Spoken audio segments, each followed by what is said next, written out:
I'm Maria Goretti Karhanga, Board Chairperson for Human Rights Research Documentation Center, HURIC. I'm a chairperson of the 5 persons committee.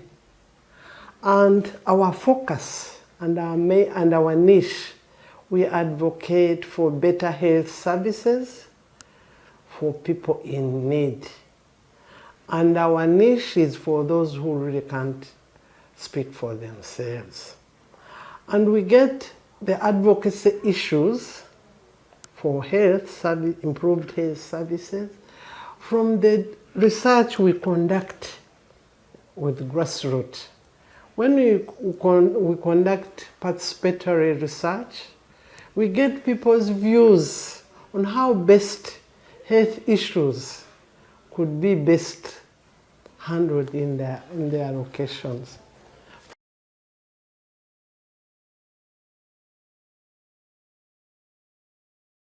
My name is Dennis Joseph Bukenya, the Executive Director of Human Rights Research Documentation Center, HURIC. So we have had this very interesting project that we are implementing in Kakoma and the countrywide about demystifying infodemics in the country. Or in other words, we call it managing infodemics about COVID-19 in the country. So how did this idea all start about managing infodemics in Uganda today? So it all started at that time when the pandemic was at the peak or at its peak. We had many challenges, most importantly, the challenges arising from the misinformation coming out of the communities, where you get people saying this, that, the other. But there could be also some suspicion, a lot of things, I think silly things were said about the vaccines, that they are meant to make us not produce things of that nature. Rumors abagamba yaba expired simanya health centers zina fridges terekere dagala fridge terekere dagala into kwanje sangibwanga mulabuka. And as if that's not enough, the health system was already battered and being battered more, and it was at its most vulnerable. I have seen it in years I have been alive. Medicines for COVID, especially the ones that were specifically advocated for COVID management, were being sold very expensively on the open market, and even the ones that were being given out in the public sector were quite limited, so they were not enough. The situation is dire. We are officially having what we would refer to as a second COVID wave.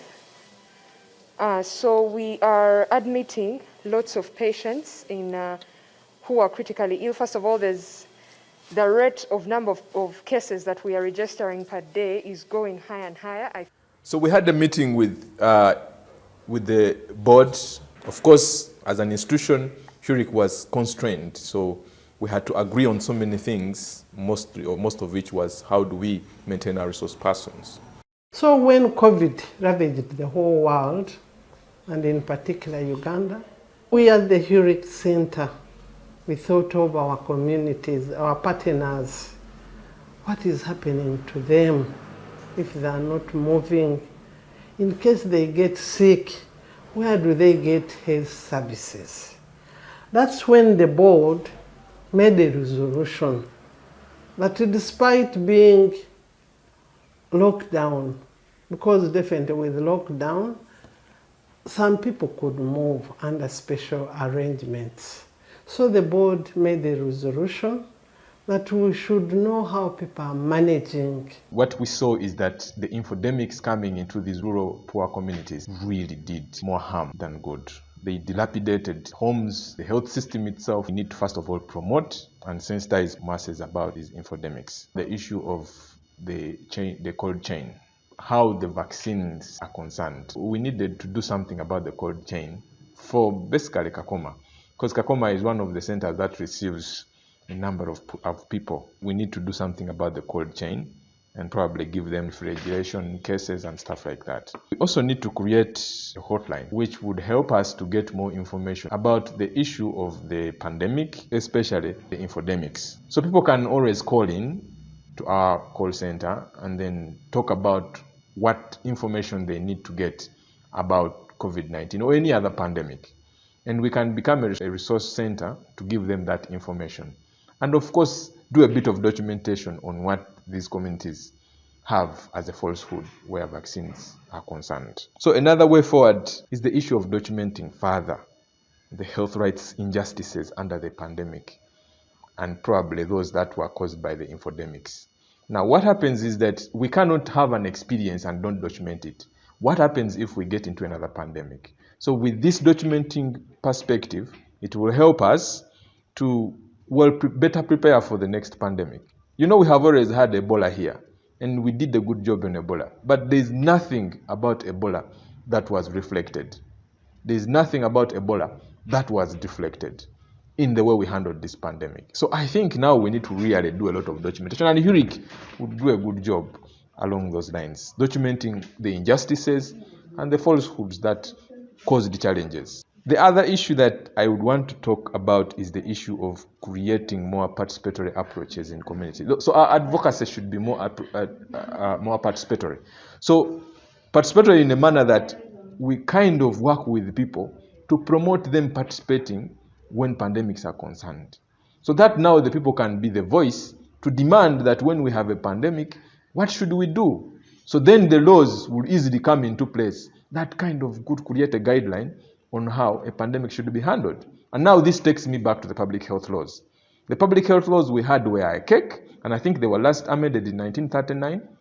And now the government has done a bit of amendment on them, but I think it's a rush amendment. So we should go back and look at these laws that look at the pandemic and kind of work with the people. That is why I'm thinking we should promote more participation. And for us, we call it participatory action research. That now can tell us how best we can get people involved in these laws that protect them. We need to do more media coverage, because right now we are having challenges with how people are responding to people thinking that the pandemic ended because the economy was opened up. So these rural communities again have challenges. For instance, now this in Kakoma, it is a border community. So we have many people coming from Tanzania, going to Tanzania and all that. But people believe that the pandemic ended. I think the pandemic is still with us, and people need to remain cautious, and they need to remain following SOPs. And then also we have one very interesting issue where we had maternity ward being turned into quarantine center. That means the maternity ward was displaced. We do not need to lose this alternative of people having to use maternal services at the Kakoma Health Center. We need to do something about supporting them to expand the maternal center so that now it can accommodate the numbers they have. So in that time, as we concluded that, the board actually asked us that it is rather important that we make our contribution towards the nation in terms of how the health system was impacted or is being impacted by COVID-19. So the team already set to work, and we did a bit of research, that is desk research mostly, in finding out what really was impacting negatively on the health system and what could be done in terms of our advocacy to help and bring information to the floor, to the bear, and do awareness raising on issues of the pandemic. In our simple way of contribution. It was very interesting that we realized that the biggest challenge we were having at that time was the issue of information flow. And false information has a way of traveling fast. So false information was actually impacting the already battered and vulnerable system more than any other effect that we as HURIC established.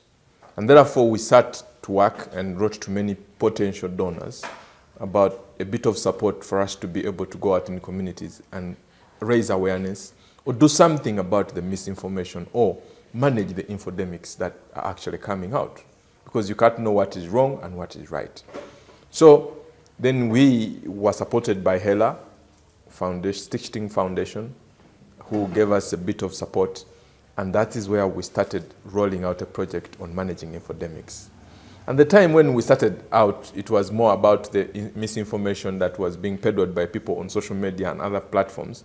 But then now it became bigger. When the vaccines came into the picture, now people were being challenged by who to believe, whether to access the vaccines or actually to shun the vaccines. Because many were saying it is a ploy from Europe to kill the multitude in Africa, the multitudes in Africa, or to reduce the population in Africa.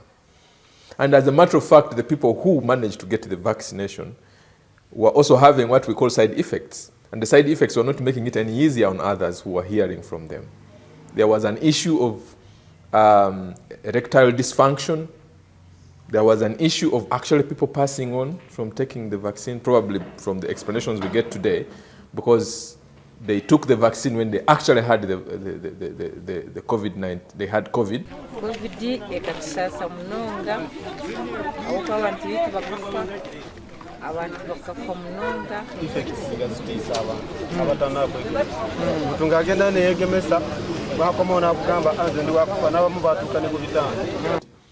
And then we also had an issue of people or the health workers who are working in these health facilities being discriminated upon in their communities because people thought that they were the source of COVID. One of the other challenges was also access to personal protective gear for the health workers, and that was both private and the public sector. And even the homes that had victims or people who died in homes, different homes that had patients who passed on or those who didn't even pass on, it became very unbearable for the children going to socialize with others in those communities. Managing infodemics perspective was basically to get to these communities and talk to them about the importance of accessing the only solution we have so far in dealing with COVID-19. Yeah? So then we went to these communities, and the information coming out of these communities, that was a deterrent towards them accessing the vaccine, was very interesting. It was hard enough for the government to access these vaccines because of how expensive they were, how inaccessible they were, and how hoarded they were by those companies, many companies that were, manufacturing them. So we found that even the few that we had instances of them expiring, to an extent that the government had to come out and make bylaws and actually make penal laws of people not accessing these vaccines.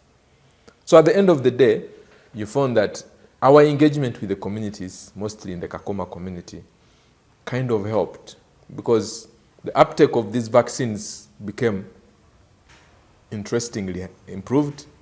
And actually now we had the challenges of the cold chain because the cold chain was insufficient.